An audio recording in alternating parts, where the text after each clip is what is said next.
Hi, I'm Pat Hoffie and I'm here to talk about my show here at Fireworks Gallery called I Will Tell You Almost Nothing. So it might be ironic that I'm going to tell you a little something because there are big works on the wall and each of them is dealing with what I see as the epics of our times.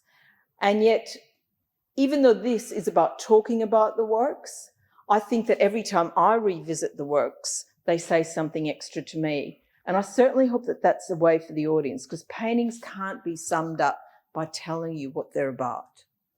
These paintings are a way of talking back to me about life. It's a kind of a very crude way of working out how I think, where I'm at, where I might be moving to, where I've been. And this particular series of works, like so much of what I do, also talks about art history. And the painting that I'm standing in front of draws heavily from two artists, one Paolo Uccello, a Renaissance artist who painted this painting called The Night Hunt. Uccello's painting is very different if you go and have a look at it, but it is a gang of men, hunters, horses, searching for something in a beautiful, rich forest. When we get to this forest, all the foliage is gone. We've just got empty stumps.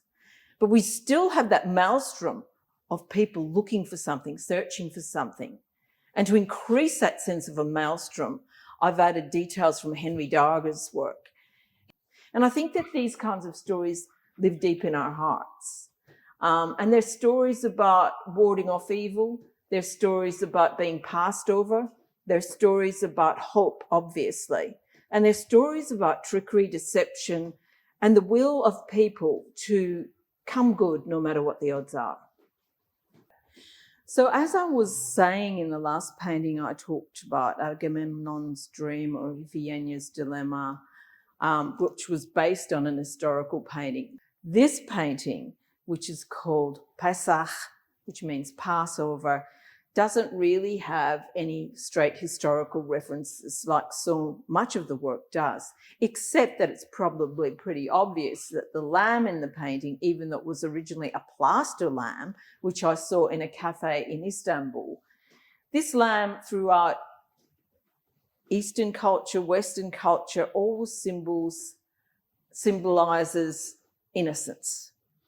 And in the Old Testament, it symbolized the blood of the lamb was what the Hebrews put over the lintels, over the doorways of their homes to stop the angel of death from coming into those homes and taking the firstborn boy. So Pesach, or Passover, is an idea that you got somehow missed out when the cull came, that somehow when the angel of death came by your way, they said, you'll be right, buddy, and moved on. So it's a bigger thing nowadays, I think, in particular with COVID, those who go, those who don't go.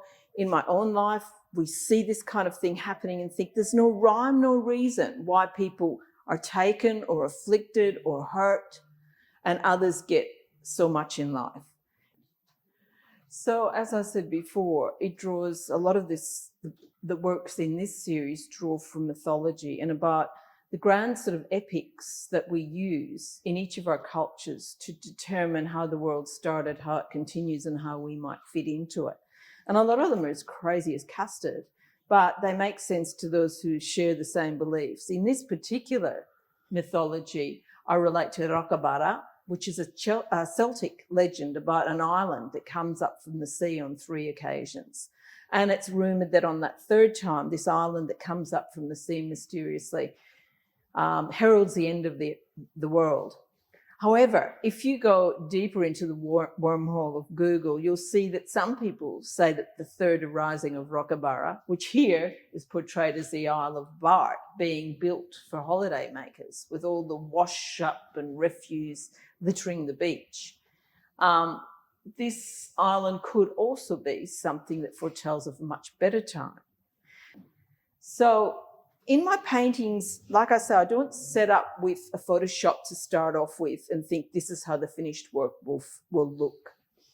I work with one figure perhaps I'll start with, and then I'll add something else, and then I'll put something else. And it's really just sitting in my studio working with associations that are not conscious. And by that, it's not a mind game association. It's more to do with something that I will find visually arresting, but they're all linked to my own memory in some way. And like a lot of the paintings here, there's a sense of 3 layers. There's an underworld where steam is rising from.